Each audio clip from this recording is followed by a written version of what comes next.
We want to welcome back anyone who has been to previous kitchen table conversations, and thank you for joining us for folks who are new to this one today. I want to also start out by just thanking everyone who helps to bring this together. I'm here with my co-host, Megan Rosado. She is our training and education coordinator who has done just incredible research for today's presentation. I'm so excited for you to get to listen to her. We also have Camila, who is one of our HPOP interns joining us today, and Jessica CAWC, who is our development administrative assistant. Thank you, Jess. And Jess has helped us with social medias and preparing for today. And Camila and Jess are going to be working on protest signs while we're talking. So you'll see them getting to work and then hopefully engaging with us when they can on our conversation. I also want to thank Via Cantanella, our Chief Gift Officer, and I like to think of her as a director of kitchen table conversations. She's sitting behind the camera. She's going to be helping us out and making sure things run smoothly today. Anything I missed? I think that's good so far. Wonderful. So, what are we going to be talking about? What does "This is why we march" mean? I'm going to tell you. So our framework for today is, as you know, in kitchen table conversations, if you've been with us before, we love a history lesson. And we know that history builds on itself, and it's important to honor what has happened before us and the people who have made those changes happen, especially when it comes to social change, to acknowledge the privilege of where we are right now. And so for today, we're going to be talking about three distinct movements. The first movement we're going to be talking about is the suffrage movement. The second movement is the civil rights movement. And then the last movement is the battered women's movement, or what's known today as the movement to end domestic violence.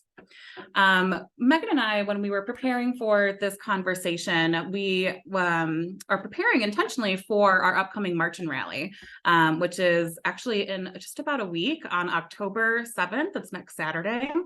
And this is an event that we are co-hosting with the 14th District of the Chicago Police Department down in Logan Square. We have a registration page that Via is going to drop in the chat for us if you haven't RSVP'd yet to join us. But as we were preparing for that event and thinking about our kitchen table conversation, we really want to honor what led us to today, to be here, to be able to organize again another March and Rally that at CAWC has been going on since the 70s. And so we were looking at different public movements and social change movements that led us to the battered women's movement. And we identified the suffrage movement and the civil rights movement as key movements that influenced what has occurred in the battered women's movement since the 70s. So to talk about that, we're going to use a couple questions to frame our conversation. The first one is, what were the goals of this movement for the suffrage and civil rights movements? The second question is, how did this movement or public demonstration put these goals into action? Third question is, what outcomes were achieved by this movement? And the fourth question is, how did this influence the battered women's movement? So we're basically going to have three different slides, one for each movement, with lots of pictures to show you what was going on during those movements, what we could find, and a lot of protest signs too. Mm-hmm. Speaking of protest signs, we need your help. So this graphic makes me laugh. I put this on here. I don't know if anyone's watched Arrested Development. Alert. Yes, like, yes, we need your help, and we certainly do. As we're going to talk about today, no movement can happen by any single person. It's important to have a group of people coming together to make a movement happen and to raise the voices of people who need help to impact social change. So today we're so happy you're with us, and we're going to tell you different ways you can help us in this next hour. So to help us get ready for our annual March and Rally, that again is next Saturday on October 7th, there are a couple activities that we've identified that you can do while you're with us today.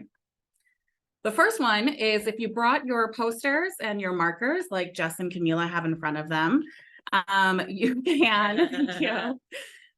It's like a Price is Right. Right? It's like Vanna White, Yeah. for sure. I was before with the protest signs, I was thinking. Thank you. Yeah.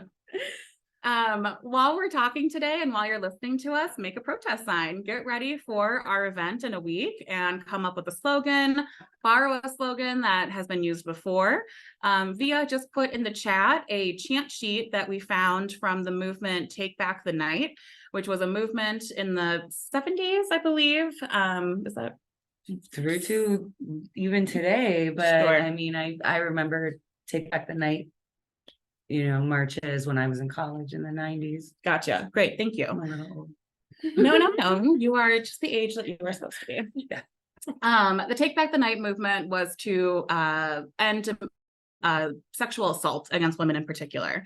And we found this chant sheet that has just really great ideas for chants to use. So you can use something that's on there or come up with something on your own. Using those signs or those ideas, make your protest sign.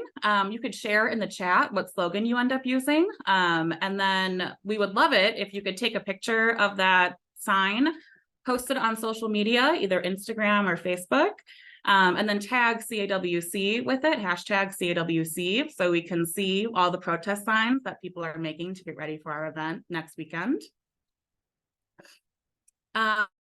If you don't have your materials with you today, that's okay. Another way to get involved was to think of a chant, something that just needs your imagination and words in your head to come up with, and then post that in the chat box again.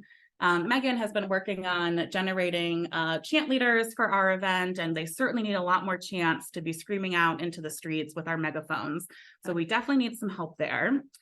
And I have some ideas to get you started with those, because we have some chants that we have the start of, but we don't have the end of it. When we were working together the other week on this project, we were talking with Jess actually, and I was so impressed with her. I gave the example Yeah. of, 1, 2, 3, 4, and then you said, Silent too long, silent no more. and then 5, 6, 7, 8. No more violence, no more hate. Awesome. So good, so clever. Thank you. Yes. So we're definitely going to use that one at our event. And then we've got 3 more starts that we need help with. So CAWC won't stop. What comes next? Say it loud. Da, da, da. What comes next? And then hey, hey, ho, ho. Da-na, na-na. We don't know. There's a few versions for that one. Yeah. Yeah.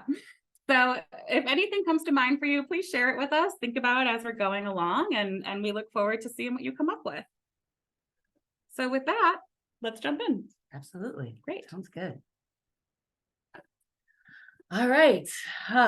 Getting into this, the suffragist movement or the suffrage movement, there's a lot to say. I'm sure. Let me just tell you, there's a lot to say about all of these movements.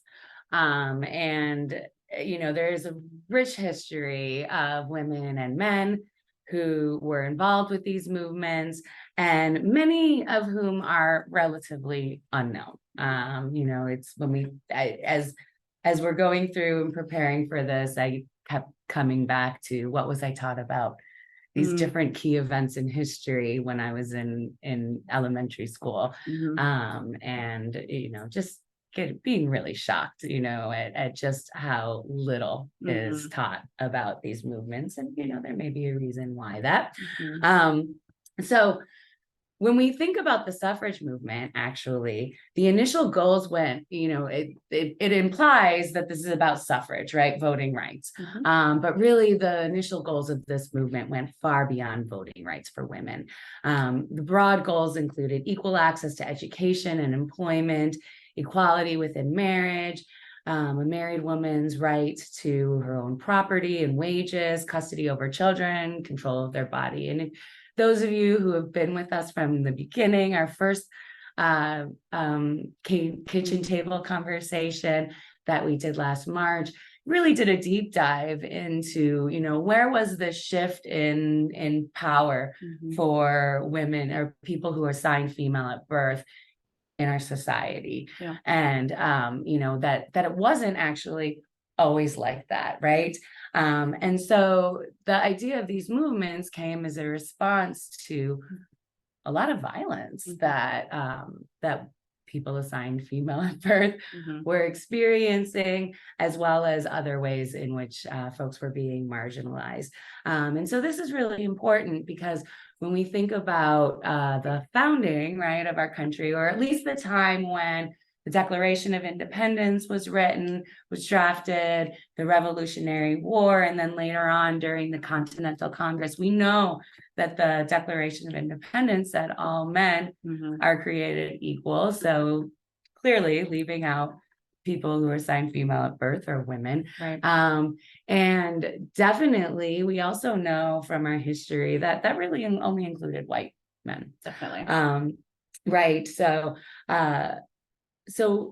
thinking back to that initial founding, this is one of the things that I was not taught in school, but later learned about Abigail Adams writing to John Adams and saying, don't forget or remember the ladies, right, during the time when they were drafting the Constitution. And really what Abigail Adams was talking about was the fact that despite seeking and winning independence from England, that still many of the same laws, especially the ones regarding women or people assigned female at birth, still were being followed, and specifically laws of coverture.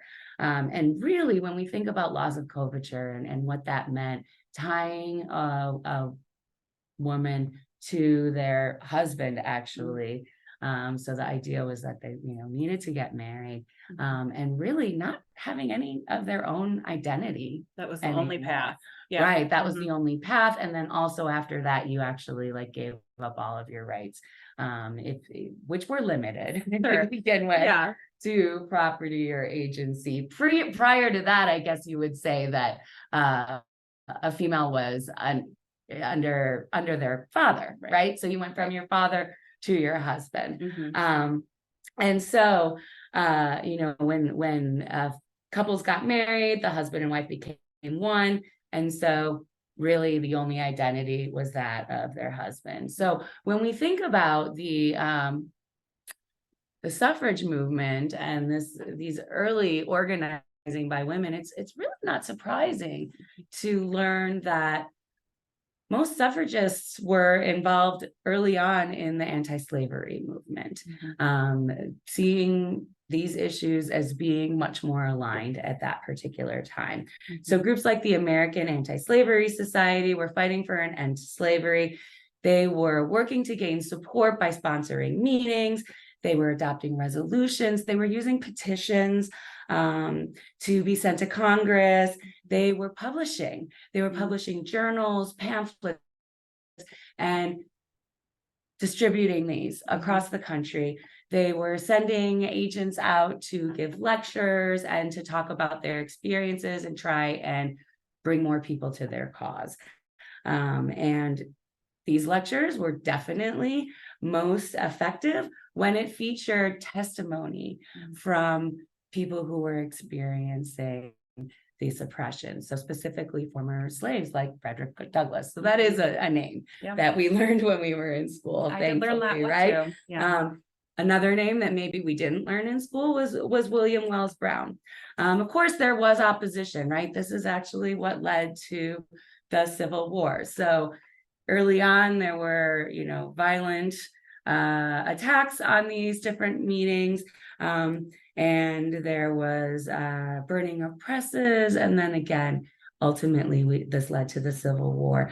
But even within these groups and people that were supporting the anti-slavery movement, there was debate on the roles of women within these movements. And by the late 1930s, there ended up being a split among the different approaches that were being advocated by different folks in the movement. So there were the people who felt that slavery was an evil sin, that having gradual changes to slavery was not going to be sufficient, and that also women's destinies were also tied in and had very much aligned the same issues. And so they advocated for women to be equally involved in these movements and, and holding leadership roles.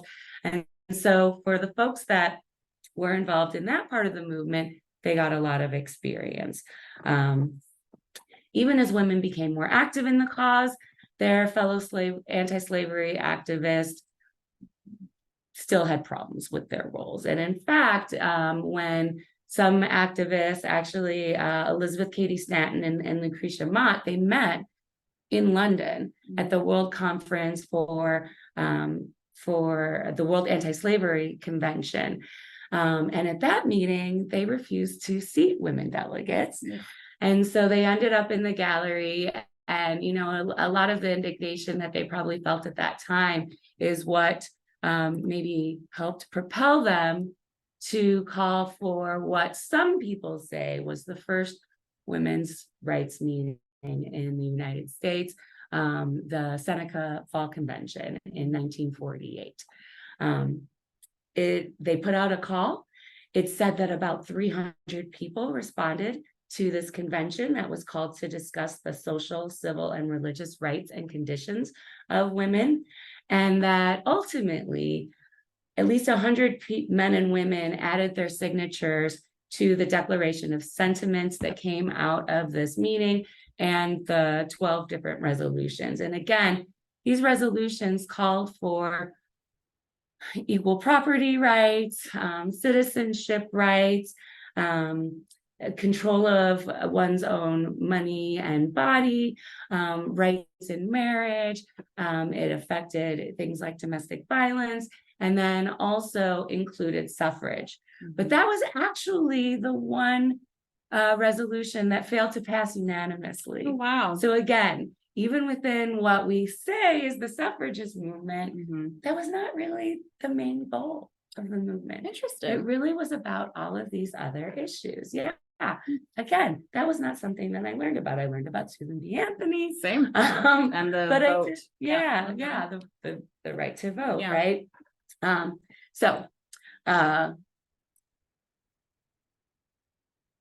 Again, one of the things that we want to highlight is the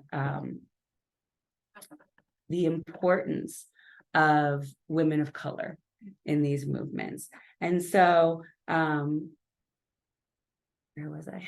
You're on a roll. Yes, Yeah. I am. This is something that I hadn't realized is the influence of Indigenous women. That many of the people who were involved in the suffrage movement had met Indigenous women and had the opportunity to observe. Remember, going back to what we were talking about, that it really, you know, we have a patriarchal culture, but that wasn't the way that it always was. And specifically in Indigenous communities, we know that women had so much more respect, power, the responsibility to organize ceremonies, to appoint leaders, and then to actually remove leaders when they weren't doing appropriate jobs.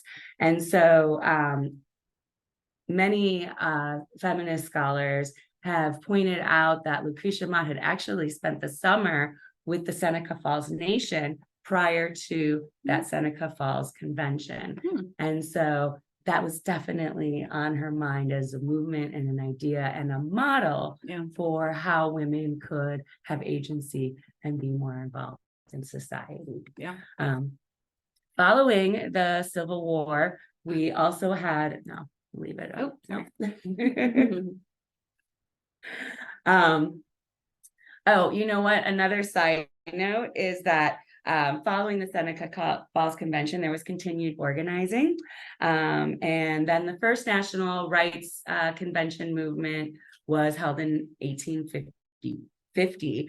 And then the idea was that these conventions would be held annually thereafter as they were working to gain more organization in the movement from being just a loose, you know, kind of network of really abolitionists at that time. So again, they were writing newspapers like they had learned in the abolitionist movement. They were distributing that information. and they were holding meetings about key issues. And one of the things that that they talked about was freeing women from the clothing that was expected of them at the time, right?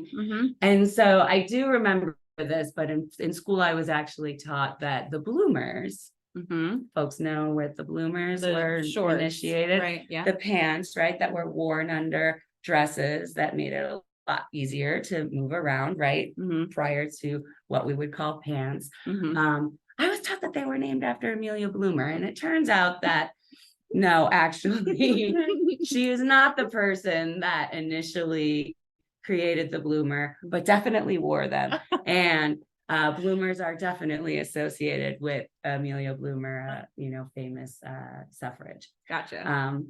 So following the Civil War, there were disagreements again in this group, and another split. And this was over some of the things that were accomplished during the war. So the 14th and the 15th Amendments, which granted rights to formerly enslaved women and men, specifically the right to protection under the law and citizenship, which included white women actually in the 14th Amendment, except if they married somebody that was not a citizen. So again, we achieved something, right, by working in this movement and following the Civil War and getting protections and citizenship for some people, but there were still some people living in this country. It also excluded Japanese Americans, Chinese Americans, many Native people, Indigenous people in this country. So, but it did grant citizenship to anybody who was born here, meaning formerly enslaved folks and white women initially. The 15th Amendment was super controversial because that was the suffrage amendment that granted the right to vote to Black men. And it did not include women. And so there was a split at that time over this, over whether or not to just straight out oppose the 15th Amendment, or again, to go back to kind of the beginning, the idea of gradual change, right? And so going ahead and accepting the 15th Amendment and then work on women's suffrage maybe later on down the road. And so that split continued until 1890. Ultimately, these two groups did come back together in 1890. And but even when these groups came back together, women of color were not fully allowed full participation. On a national level, they were not excluded, but certainly within some states, within some local groups, these amazing abolitionists and suffragists were not allowed full participation. And so again, we want to take a moment right here to especially credit Black women who were fighting for emancipation and rights for all Americans, including Harriet Tubman, Sojourner Truth, Chicago's own Ida B. Wells, and that's just to name a few. So these women were prominent leaders. They were addressing not just the issue of women's rights and the right to vote, but really the rights of all people, including formerly enslaved Africans as well as Indigenous people. And these groups, they addressed a greater breadth of issues. They were taking on the mantle of schools for Black students, forming professional training, establishing elder care, providing medical resources, especially where white hospitals refused to provide any care, and serve Black patients. And there was really no aspect of their life that they didn't touch. And so here, this is a picture that illustrates one of these groups of women. So Black women took on additional policy issues, again, including domestic violence, lynching, and rape, that their white suffragist counterparts really, greatly ignored. I like the sign here, lift as we climb. Exactly. So that was their motto, right? Wow. It wasn't just about achieving those rights. I'm glad you pointed that out. because I was really struck by that too, Mhm. right? That was the model of this group. Yeah. So they were working on other policy issues, like I said, domestic violence, lynching, and rape. They really saw voting as specifically being a way to affect those other issues. Sure. The right to vote was not in and of itself, again, what the priority really was, or what was going to deliver emancipation Mhm. for people who were assigned female at birth in this country. So again, this was the National Association of Colored Women, and that was their motto, lifting as we climb. All right. So again, by the late 19th and earliest 20th centuries, working women actually started supporting this movement in greater numbers. And so they were joining labor unions, they held strikes for higher pay, they protested better working conditions. And again, working women also started seeing the vote as being an important way to affect all of these other policy issues that they were working on. And we saw a coming back together of some of the different groups in a coalition and coalescence towards the end of this movement. This is a photo from 1913, where on the eve of, was it Wilson's inauguration, I think, that suffragists led a huge parade. I don't know if folks remember another big march that happened on the eve of an inauguration or the day after an inauguration, pretty recent years. Would that be the Women's March? Well, one of the women's marches, One, right? yes, yeah. Because we have these previous examples Yeah. of all of these different women's marches. Yeah. And so this was very effective, actually. Unfortunately, there were riots at these marches, and there were people that were trying to stop this march. But the result ended up in greater awareness because it was covered in the press. Sure. For a much more prolonged area. And another interesting thing that's been happening, but I don't think that there necessarily was the same reasoning behind it, but there was some questions about how come the police force in Washington, D.C. did not do a better job at controlling some of the violence that happened during this march. We have some of those questions today. Sometimes. We'll talk about that a little more later. Yes, absolutely. So again, organizing continued, specifically during the World War II. There was organizing. Suffragists continued to picket to be specifically outside of the White House. Again, something that seems very common today. And it was finally towards the end, after World War I was completed, that finally, I think this attention, as well as the fact that women had been so involved in the war effort, again, during World War I, that we saw some shifting in sentiments among people that had power, right? Or the men that had power. And so finally, we saw the passage of the 19th Amendment in 1920. And at that point, the women's groups, the suffrage groups, they turned into, that's when they transitioned and became the League of Women Voters. And because they wanted to be ready. And so this was a sample of some of the posters that were put in women's windows when they had gone ahead and registered.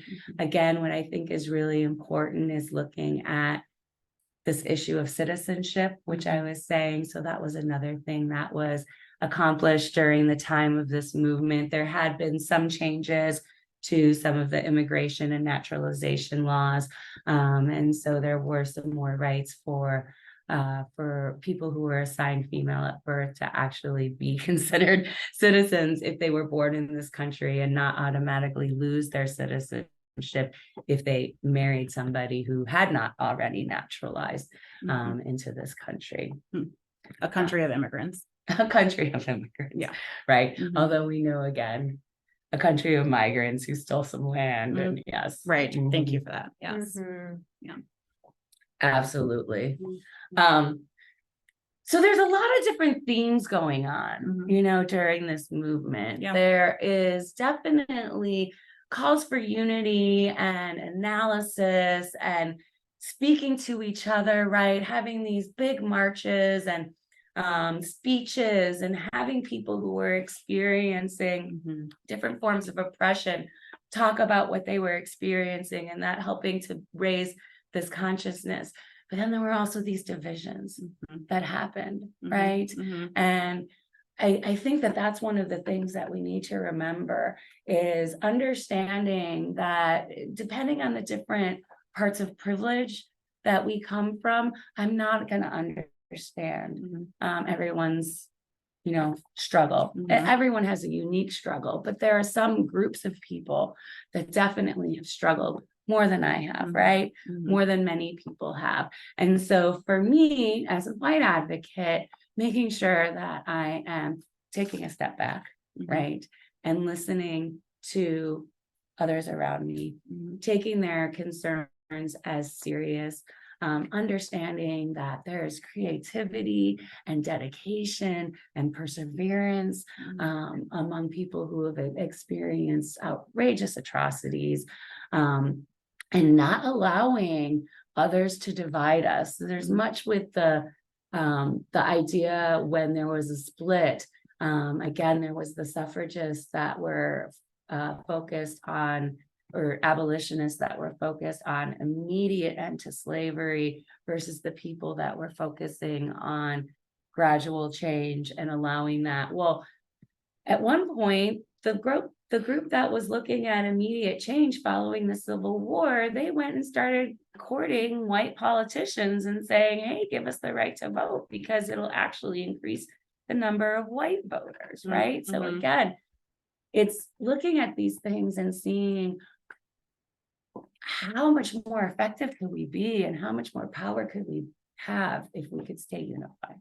Definitely. Yeah. Yeah. Thank you. Yeah. Any reactions to that before we go on? All right. So that movement was 80 years. So the next one should not be as long, right? On to the civil rights movement. Great. Thank you for that deep dive, Megan. It's a very deep dive, but again, Important. not as deep as we really could go, though. Yeah. There's so much more that we could talk about, right?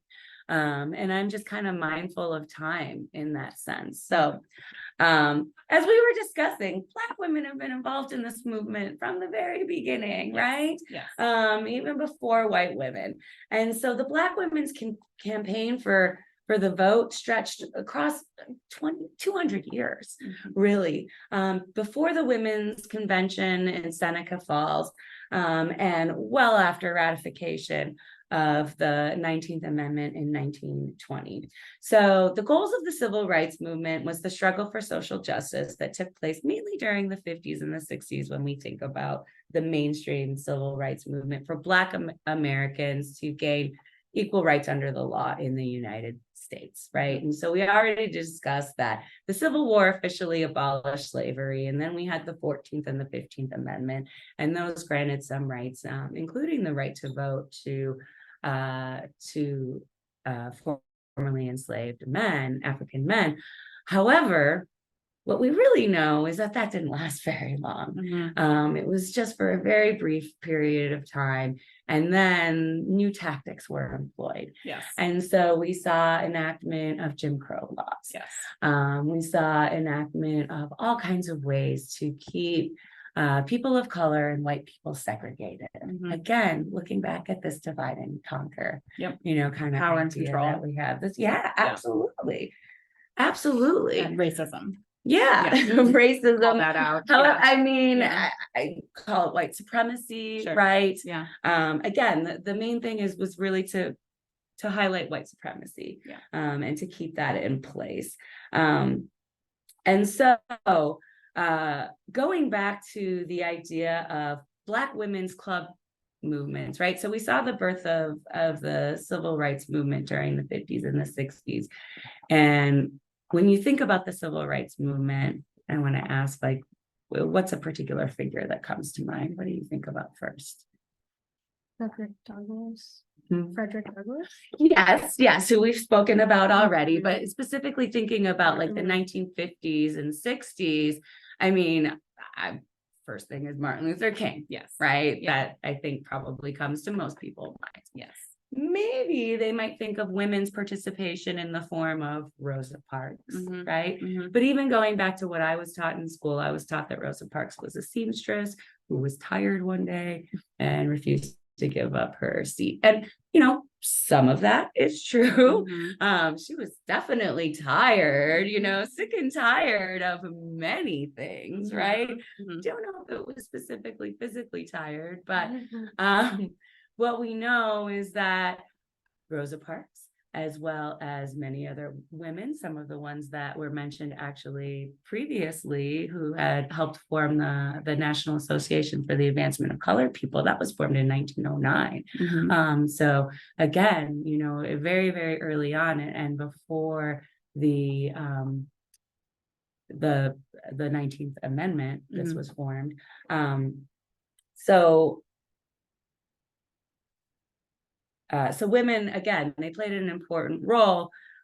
One of the things in thinking about a moment in time with the Montgomery bus boycott and Rosa Parks refusing to give up her seat was that we didn't talk about. I hope they're teaching this today in school, but definitely not when I was in school. I see your face. You're like, Not the "Oh, I trend. hope so." Yeah. Taking away information. That Yeah. she was the secretary of her local NAACP chapter, Mhm. that the NAACP had been talking about the issue of the segregation, specifically the buses, and had been planning what would happen if we were to have a lawsuit challenging the segregation of the buses in Montgomery. That was kind of the initial idea. And ultimately the NAACP, they did decide to go ahead and the NAACP did decide to go ahead and I'm sorry, I lost my train of thought. To what was I saying? Did decide to go ahead and push for that. Oh, I'm sorry, the test case. But the Montgomery bus boycott was something that was organized by this group of women here on your screen. So this is the Women's Political Council of Montgomery, Alabama. And they actually formed several years prior to the Montgomery bus boycott with the goal of improving the conditions of Black people in Montgomery, and doing that by advocating for all of these different policy issues that we've already been discussing. So things like equal work, right? Looking at issues of segregation, looking specifically again on the buses. And so they had the idea of what would it be like to boycott the bus system in Montgomery. And they planned for many, many years what a hypothetical boycott of the bus system might look like. So I think what's important here is really understanding that movements don't come out of nowhere. Yeah.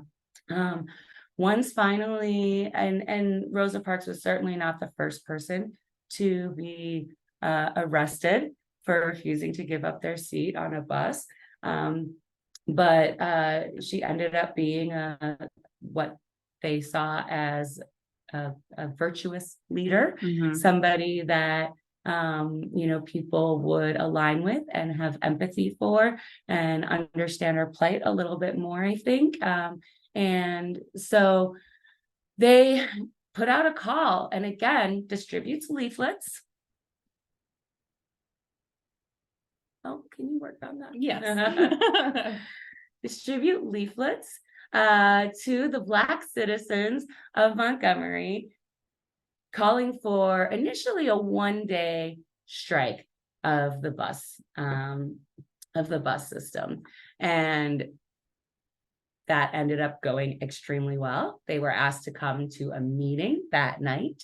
And then at that night, they decided to continue the bus boycott indefinitely, which led to the formation of the Montgomery Improvement Association and bringing in Martin Luther King Jr. to be the leader of that association. And that bus boycott sustained until the Supreme Court actually finally said that the segregation on the buses was not legal. Yeah. And that took 13 months.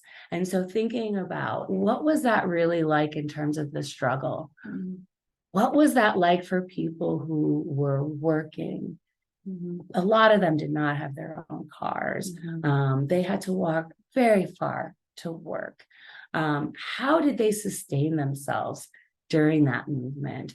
And it was the coming together of people and organizing of carpools, people singing songs and having meetings on a regular basis where they sang these songs and were energized and kept their morale up, and organizing these mutual aid, and supports for each other so that they could sustain this movement and ultimately have it be very successful. There was a question? I think, yeah, someone had raised their hand, but then I saw that they posted in the chat too. Oh, okay. Yeah. Ori, was there anything else you wanted to share? You can come off mute.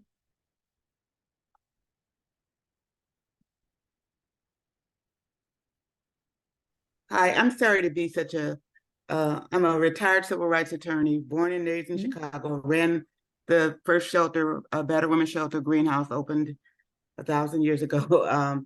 But I truly want you guys to know, and Stephanie said, you got to listen to this. So I'm listening to you and you're doing a phenomenal job.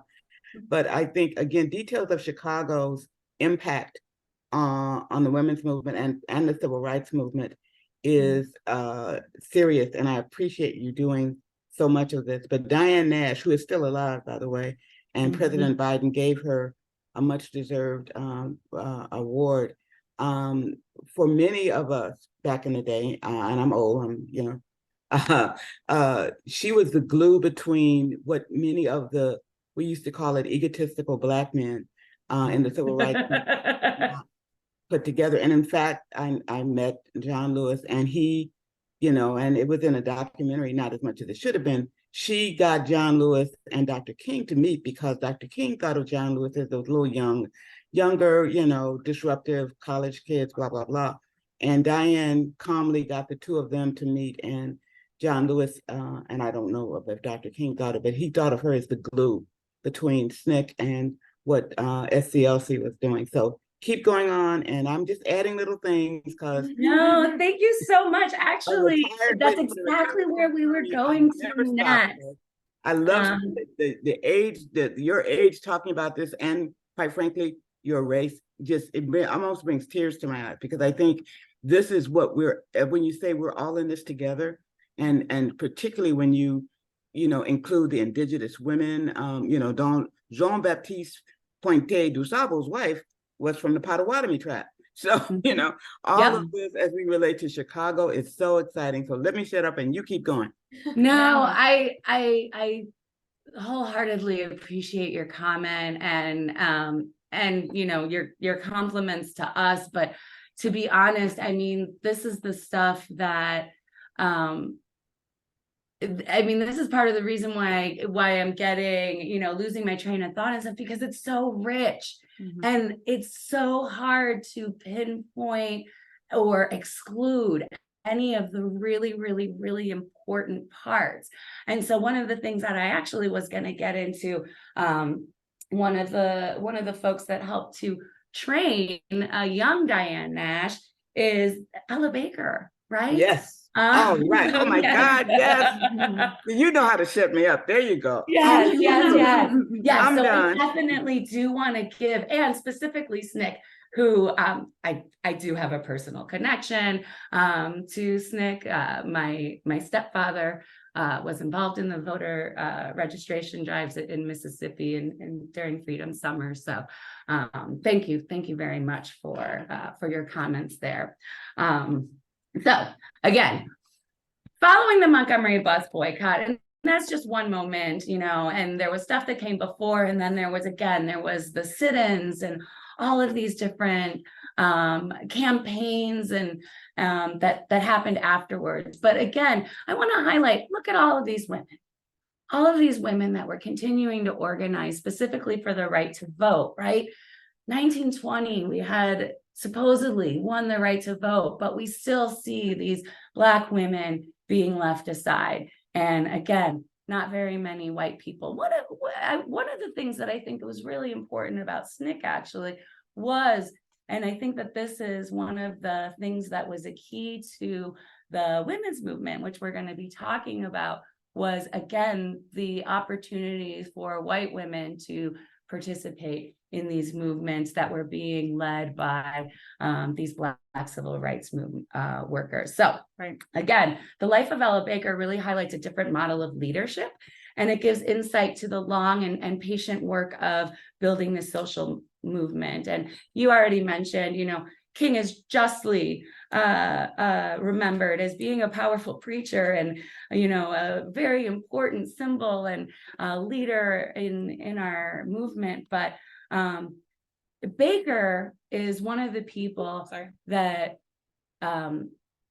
actually comes. Yeah, no, actually, that was again because we're kind of skipping ahead. So yeah, so Ella Baker is really called attention to the more specific role and that of the organizer. And one of the things that I think really left its legacy on the women's movement was this idea of participatory democracy, and specifically looking at that from Ella Baker's kind of way of looking at it, right? Grassroots involvement, the absence of the hierarchy on just one celebrity leader as being the sole leadership of the movement, the call for direct action, and so this includes the grassroots action at the local level and the ability to empower what maybe some would say common people, for lack of a better word, maybe people that didn't necessarily have advanced degrees, I would say, to affect social change. And so again, they continued mass meetings that promoted community, broke down isolation and experience that was being experienced by attendees. And I think that this really propels some of the lessons and organizing efforts that we see then replicated during the resulting women's movement that was following. And again, there was this emphasis on developing resources and institutions for Black people.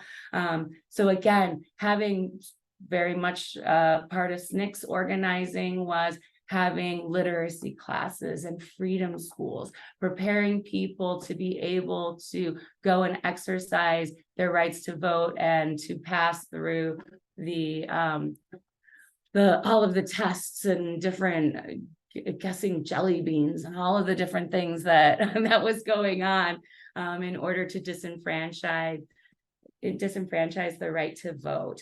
And so again, women really continue to propel this movement.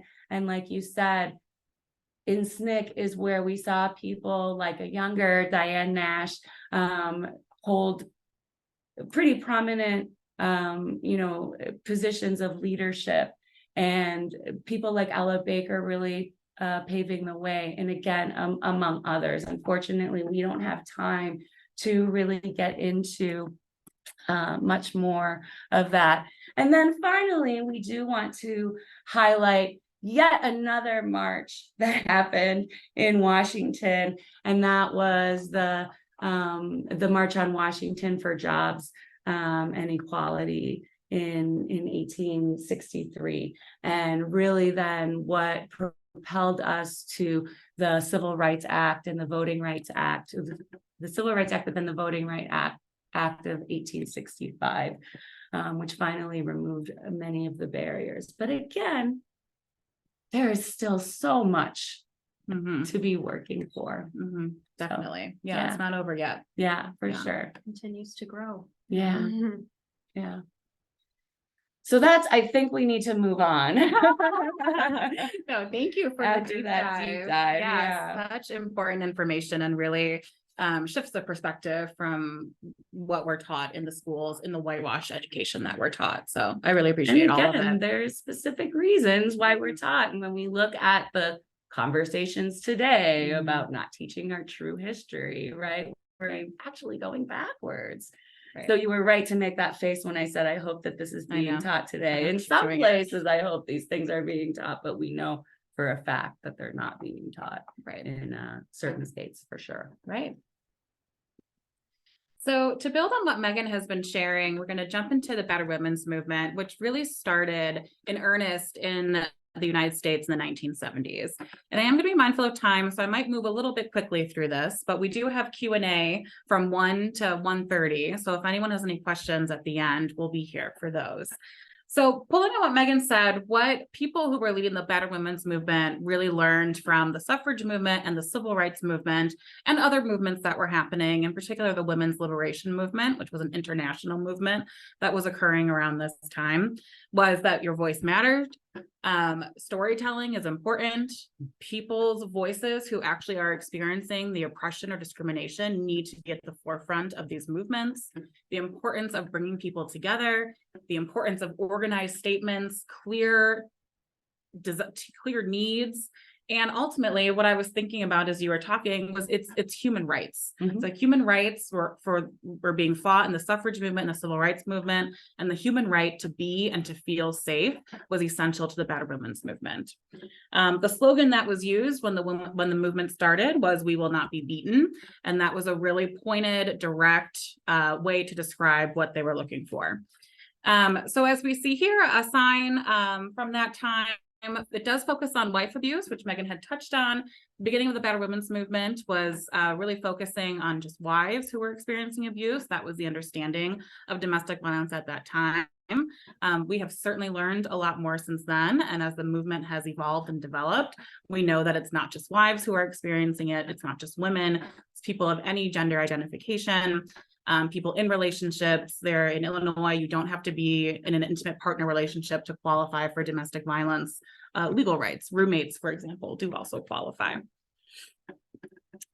We wanted to point out, Megan shared this with me, a group from the Combahee River. The Combahee River Collective was a group of Black feminists that have been working together in the 1970s, along with the timeline of the Better Women's Movement, to really put into focus and in the forefront the intersection of Black women's rights with the Better Women's Movement, and that they had been, in some cases, left out of the conversation when the movement was started.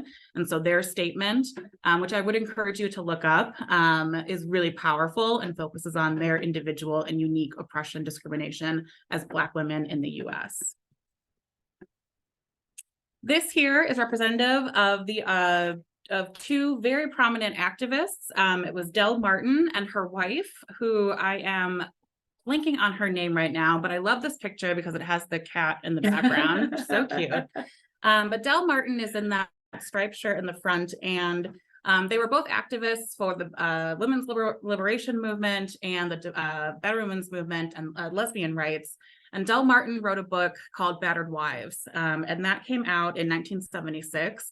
That really put into text and into context what they were talking about when they were talking about abuse. So speaking about getting into the news was really important, and that book really brought domestic violence into the news. Throughout this time period, we then had the development of the National Coalition Against Domestic Violence, which is still standing today. We are partners and a part of that at CAWC. CAWC also opened up during this time. We started as the Chicago Abused Women Coalition in the mid-70s to provide services for domestic violence survivors, of course, starting with our hotline and our greenhouse shelter, which opened up in the 70s, and we've expanded since then. So there really is a mirroring and a relationship between the development of the Better Women's Movement from the 70s and CAWC, the organization that we all work for. Another sign to reflect that the Better Women's Movement learned about public demonstrations from the movements before them, Stop Violence Against Women, which we don't have behind us, but we do hope to have that, at our march and rally next week. There was a development of the domestic abuse intervention programs, which developed the power and control wheel.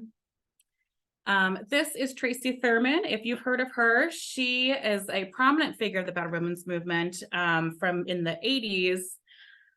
I just got a note to slow down. Also looking at time, I think I have 1 minute left. She was Tracy Thurman was in Connecticut and suffered horrific abuse from her husband, to the point that police officers in Connecticut at that time in the 80s would be standing there witnessing him physically, psychologically, emotionally abusing her, and they wouldn't do anything until he broke some other law, like property damage, and then they would arrest him. So she sued, and she managed to get through her, and she ended up, if you notice, there's a scar on her neck due to the horrific abuse she experienced from her husband. She did end up becoming paralyzed because of it and the lack of intervention from the police. So she sued, and that created both the Family Violence Prevention and Response Act, or what's known as Thurman Law, which does require police to make arrests in domestic violence cases. And then here we have a picture, which we actually got from our executive director, Stephanie Love Patterson's office. This is a picture of President Bill Clinton signing the Violence Against Women Act in 1994. And this was an act geared at preventing gender-based violence, domestic violence, sexual assault, and stalking. It's still in existence today. And if you notice, the woman in the middle of the picture in the wonderful powder blue suit is Executive Director Vicki Coffey, who was the Executive Director of CAWC at that time. And how cool that she got to be there to witness that signing. Yes, yes. Mm-hmm. So what's going on today with the Better Women's Movement? Going back to CAWC, this is a picture of reflecting our Humboldt Park outreach program, which started in 2000. It's actually a picture of where we are sitting right now. So our programs have continued to grow over the years and in the 2000s. This is a picture of, let's see, what was her name? Lynn Rosenthal. Thank you. Yes. With at that point, Vice President Biden, she had been elected to a new position that had been developed as a White House advisor on the violence against women. In 2015, we had the first U.S. transgender survey come out, which just provided a wealth of new information about the experience of transgender individuals, including the violence that they experience. And through that survey, we learned, from my understanding, the statistic that 1 in 2 transgender individuals are at risk of experiencing violence from their partners, which is just exponentially higher than a cisgender woman or a cisgender male. Mm-hmm. So it's very important to know, and hopefully it continues to influence our movement to end domestic violence. We need more research. Mm-hmm. We sure do. We also had the Me Too movement, which was started by Tarana Burke here in 2017. You might remember that. It was very, very popular, fighting against sexual violence against women. And then we had 2 more reauthorizations of the Violence Against Women Act, which are reflected here. So what can you do to continue the movement to end domestic violence? You can join us on Saturday at our march and rally. Did anybody come up with any chants while we were going through? If you did, please put them in the chat and we'll take a look at them. Jess, do you want to show the poster that you made? Sure. Mm-hmm. I created this poster that says safety is essential. Yes, it is. It is Really good. I like to think of it as a human right. Yeah. Absolutely. Yes. Thank you. That's what I went for. Thanks, Jess. Very creative. Great job. Can you see what Camilla did on hers? Yes, let's see. I Says, "You won't break my soul. Domestic violence has got to go." Oh, I love that. Yay! A Beyonce reference. That sounds like a great chant for us. Yeah. So thank you, Camilla. I noticed, I think she took inspiration from Floor, who put it in the chat. Oh, awesome. Awesome, awesome. We'll come back Thank to you, that. Flor. Yeah. What you can also do is continue talking about the movement. Our kitchen table conversations are to hopefully help you have informed discussions about domestic violence and provide some more information about the background and the importance of it. So keep talking about the movement within your networks and wherever you are. Engage in policy advocacy, and if you do nothing else, vote. It's so important, as we have been talking about. Discrimination and oppression can be literally built into laws, and we have seen that happening. And voting for the people in the power who make those laws happen is critical for these movements. Support domestic violence organizations like CAWC. There are tons of ways to support us on our website. I also want to just point out, we do have a blog that has been written by a woman named Celeste, and I have her name here, Celeste Barker Bright from Nonprofit Megaphone. And a number of her blogs were used for today for research. And there's going to be some more coming out about the Battered Women's Movement. So keep an eye out on our website for that. And thank you, Celeste. And last but not least, certainly Believe Survivors is such an important way to continue the movement and to help people feel safe and like they have somewhere to go, and services that exist is to be believed. So with that, we do have our references at the end, which I know you'll get a copy of the PowerPoint after today. And we're going to pull up the chat to see if there's any messages here. If anyone would like to share anything or have any questions, now is the time. Please feel free to come off mute or put messages in the chat. Or again, any additional nuggets of wisdom that things that we left out now that you want to make sure and lift up, because I know many of our besides the commenter that we had earlier, many of our viewers definitely know as much or more about this movement than those of us sitting here. So Definitely. I do have a little fun fact. Please. We mentioned Lynn Rosenthal earlier. Mhm. And before Kitchen Table Conversations was a series, 2 years ago in October, she actually was our first Yes. featured speaker for our first Kitchen Table Conversation. Oh, Yeah. Yeah, before we created the series with you two officiating it. So Yes. I thought that was pretty cool that we kind of came around circle. Well, Fun and fact. again, that goes to that comment of, CAWC has really been at the, right there along with it. And again, I think that there are some unique aspects to Chicago's participation in the civil rights movement and everything that led us to that place in Chicago. There were definitely some more organizations, specifically formed in Chicago in the different movements that we just didn't have time to Right. How 1 much hour. can you fit in 1 hour? to Yeah. lift up and talk about, right? It's so rich, this history, and important. Lynn Rosenthal has been involved in a couple of different events. I think possibly a previous gala, I think Sounds of so. Silence event that we had done. So Yeah, we have close connections. mhm.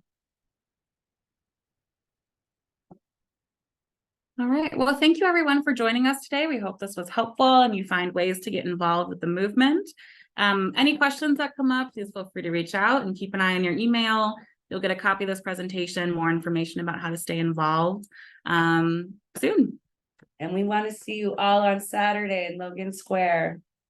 Love to see Absolutely. your faces. Let's go and be loud. Yeah, definitely breaking the silence. All right. Thank you. Have a good afternoon. Bye-bye.